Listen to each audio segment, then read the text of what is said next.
Summer of 1852, a wagon company on the Platte River Road, Nebraska Territory. The water was clear, cold, running fast over gravel. They filled their barrels and drank their fill. Within 9 days, a number of that company were dead or dying, and not one was killed by weather, by an attack, or by hunger. The winter got the blame. But it was not the winter that killed settlers, friend. It was a myth. If it is clear, if it is cold, if it is moving, it is safe. That myth killed more settlers than any blizzard on the continent. The twist, the water was not the enemy. What they did not do to it was finding, settling, storing, and finishing safe drinking water the way your great-great-grandfather did it. No filter cartridge, no tablet, no tap. I'm going to walk you through every step of it, the way it was actually done. Every piece except one. There's one step they worked hardest to make you forget, the step that separates the families who lived from that company on the Platte. We will get there. Stay with me by choice, friend. This is worth the 20 minutes. If the taps in your county ran brown tomorrow and stayed that way a month, could you make water your grandchildren could drink? Most men in this country could not. Their grandfathers could do it in their sleep. That is the sovereignty we are taking back today. Amos Tanner learned early that water selection was a matter of survival, not preference. His granddad's advice was simple. Never trust water just because it looks clean or runs cold. The safest source is a covered spring, shielded from animals and runoff, or a well with a tight cap and a solid apron. Open creeks, no matter how clear, demand a closer look. The land above tells the story, what drains down, what's walked or died upstream, and how the ground slopes. Elevation counts. Water flowing straight off high ground, away from pastures and privies, is less likely to carry trouble. After rain, surface wash, mud, manure, leaves, signals risk. Ware's 1849 Emigrant Guide and today's National Park Service both agree.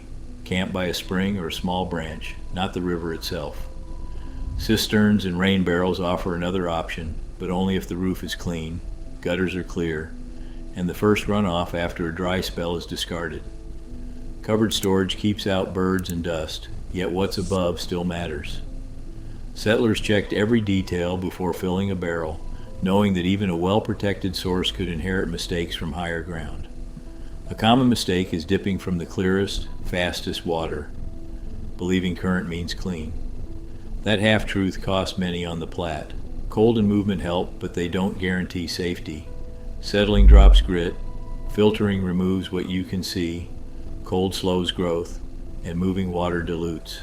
None of these alone make water safe to drink. Clear does not mean clean. Cold does not mean clean. Moving does not mean clean. This week's task: find a non-tap source nearby, a spring, creek, pond, or barrel. Walk the ground. Note what's uphill, upstream, or above. Watch what drains in when it rains, and who or what has access.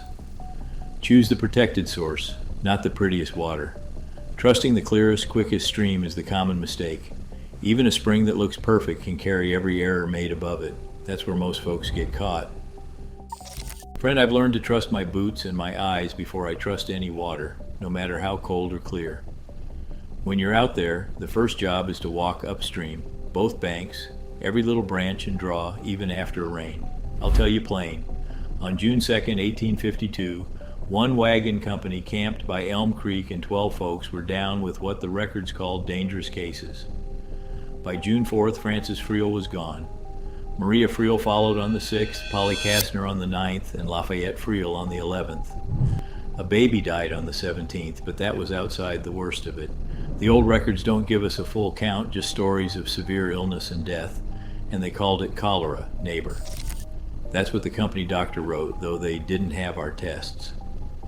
Now here's how it happens. One group camps upstream, waters their stock, digs a privy too close, or dumps waste. The next company comes along, fills their barrel just below, and the trouble flows right in. The National Park Service says it plain. In the 19th century trail days, cholera spread through water contaminated by human waste. That's the whole story in one line. So before you fill a cup or barrel, walk upstream. Look for livestock crossings, hoof prints, dung, or a spot where cattle waded in. Check for old camps, fire rings, or fresh cut brush. Scan for privies, washed out waste, or a carcass caught in the weeds. Don't miss drainage ditches, roads, or any sign of a mill or mining runoff. After a hard rain, go again. Mud and manure move fast with the water. It's easy to botch this and only check right at the intake, fooled by clear water. But the real risk is always above you, not just what you see in front of you. This week, neighbor, pick any creek, ditch, or spring and find 3 possible contamination points above where you draw water. Do it with your own hands. Look above the water before you trust the water. The best source can still carry grit and things you'll never see right into your barrel. I've stood over a cloudy barrel more times than I care to count, friend. Out on the trail, or when the well went muddy, your great-grandmother would let that water sit still in a barrel, no stirring, no bumping, until the heavy grit dropped to the bottom. That's the first step. Draw off the top, slow and careful, so you don't kick up the bottom muck. Next, strain it through a clean cloth, old flour sack if you had one washed and boiled. That'll catch the coarse stuff, leaves, sand, maybe a stray bug or two. Now if you wanted to go further, you'd build a filter barrel. The old USDA Farmer's Bulletin from the early 1900s, back when every farmstead had to make do, called for a layer of washed gravel about 4 inches deep, then fine clean sand another 4 inches, and a bed of hardwood charcoal, also 4 inches. That's not a guess, neighbor. That's what the government printed for rural folks who couldn't buy city water. Pour your settled water through that stack, slow as molasses, and you'll see it run out brighter and cleaner than it went in. Some folks used alum too, a white powder, a pinch to a bucket, stirred in to help the dirt clump and fall. But only if you had the right measure. Too much and you'd taste it for days. Here's what that gets you. The water looks clear, grit's gone, and it might taste a little sweeter. But it doesn't kill what you can't see. No filter barrel, no matter how fine, is a substitute for real disinfection or chemical removal. It's a pre-filter, not a treatment plant. The World Health Organization says the same today. Settling and straining help, but they don't make water safe from germs or chemicals. Let it settle, strain what you can, and never confuse clear with killed. The common botch is drinking right away because the water looks bright after settling or filtering. This week, build yourself a filter barrel, but label it what it is. Clarification only, not safety. I am not your health department friend. Better looking water can still be compromised by what holds it.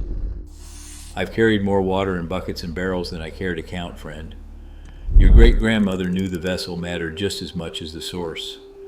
A sound stoneware crock was prized, heavy, tight glazed, with no cracks for grit to hide. Oak barrels, if kept clean and tight, served well. Cedar, too, if you could stand the taste.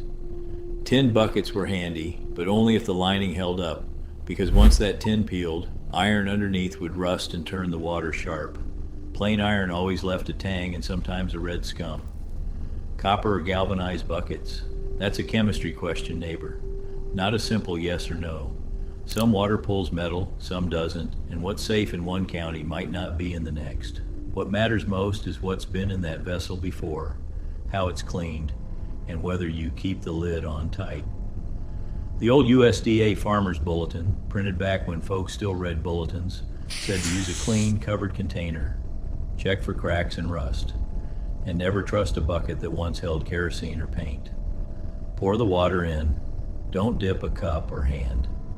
The dipper stays out of the supply. Set it on a hook, not in the crock.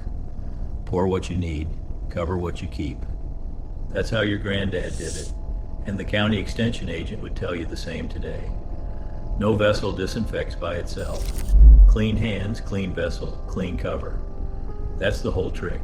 Municipal water treatment, chlorination, starting in 1908, changed everything. It saved more lives than any single medicine, and it's still one of the great public health achievements. The tap water most folks have now is genuinely good. Not a conspiracy, neighbor. just how markets work. But at home, the old steps still matter if the tap ever fails. Clean vessel, clean hands, no shared dipper. That's the rhythm. The common botch is using a feed bucket or leaving the dipper in the crock. This week, wash, inspect, label, and cover one emergency vessel and store its dipper separate. Even the best vessel can't protect water kept carelessly. Your great-grandmother's spring house was more than a cool spot by the creek. It was a system. Drinking water went into a stoneware crock or a tight oak barrel, always covered, always set in the coolest, shadiest spot she could find, usually half buried in the spring house, away from the wash bench and the soap bucket. She kept the drinking supply separate from washing water, never dipping out with the same ladle that touched a washcloth or a hand. The oldest batch was used first, and she marked the new fill with a scrap of paper or a notch on the barrel. If the water smelled off, grew a film, turned cloudy, or tasted strange, she dumped it without a second thought. If she couldn't remember when it was drawn or who'd handled the vessel, out it went. You never tested questionable water with a taste. That's not caution.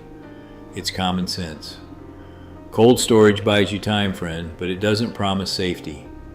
The CDC today says keep drinking water in a clean, covered container, away from hands, cloths, and washing tools, and rotate your supply. If the water changes or the history's unclear, dump it. That's as true now as it was in 1920 when the county agent came around with his bulletins. Cover it, cool it, rotate it, and dump what changes. The common botch is keeping a barrel that's gone just a little cloudy or smells a touch earthy, hoping it'll clear up. That's how folks get sick. Cold slows things down, but it doesn't kill what's living in the water. Settling clears, filtering strains. Cold holds. Boiling kills, but that's for the next piece. Since the 1970s, bottled water and later water filters and tablets have offered a kind of purchased convenience. Markets replace some household habits, not by hiding the old ways, but by selling what folks once did for themselves. Not a conspiracy, neighbor, just how markets work. This week, label one container with the date and set a rotation day. If you can't recall the last time you changed it, pour it out. The first 5 pieces haven't finished the water yet. Everything so far most homesteaders know some version of. What comes next is where the myth was born, where that company on the Platte went into the ground. Stay with me. Picture a man kneeling at a clear, cold river. He sees gravel shining under the water, dips his cup and drinks. That's how the story always starts. Settling drops the dirt. Filtering takes out the grit and some of the taste. Cold slows things down, keeps the water fresh a little longer. Moving water carries trouble downstream, spreads it thin. But none of those steps, settling, filtering, cold, or current, kill what sickened those folks on the Platte. Cholera, typhoid, dysentery, and parasites come from camps, livestock, privies, and carcasses upstream. They pass right through clear water, cold water, and water that's running fast. Clear does not mean clean. Cold does not mean clean. Moving does not mean clean. Settling clears. Filtering strains. Cold holds. Boiling kills. That's the only step that finishes the water for drinking. A true rolling boil means the whole pot is bubbling hard, big rolling bubbles, not just a few at the edge or a quiet simmer. The Centers for Disease Control says keep it there for a full minute, every time. If you're above 6,500 feet, say up in the mountains, make it 3 minutes. That's because water boils at a lower temperature up high. If you're not sure, boil longer, not shorter. This isn't just for river water. After a flood, heavy rain, or if you ever get a boil water notice, even spring or well water needs the same treatment. But boiling has its limits, neighbor. It kills living things, bacteria, viruses, parasites. It does not remove chemicals, heavy metals, nitrates, farm runoff, or fuel. If your well is near a field, a road, or any old tank, don't trust boiling alone. Get your water tested. Most county extension offices will do it cheap, and your local health department can tell you where. I am not your health department, friend. Follow their advisories. If they say boil, you boil. If they say don't drink at all, don't. The common botch is stopping at a simmer, thinking that's enough, or believing boiling takes out chemicals. It doesn't. Never skip the test if you have any doubt about what's in your water. If you're on a private well, save the number for your extension office and ask about testing. That's your safety net. I want to say this plain. Municipal water treatment, chlorination, starting in 1908, saved more lives than any medicine ever did. Tap water, if it's treated and tested, is genuinely good. Not a conspiracy, neighbor. Just how markets work. This isn't an argument against public water. If the tap fails, though, or you're on your own, remember these steps. This week, practice finding a true rolling boil. Fill a clean pot or kettle, watch for those big, steady bubbles, and time it. 1 minute at a rolling boil, 3 if you're up high. Write down the number for your local water testing and keep it handy. I am not your health department, friend. The old lesson was never that every spring was magic. Someone still had to finish the work. The water's not safe until you do. So friend, your great-grandmother's habits still matter. Clear, cold, and moving fooled the Platte Company, but finishing the water is on you. Settling clears, filtering strains, cold holds, boiling kills. The tap's a blessing, not a conspiracy, just how markets work. But if you lose it, do the 6 steps and check upstream one weekend soon. Could your household still make drinkable water if it had to? Drop your answer below. Keep the old ways.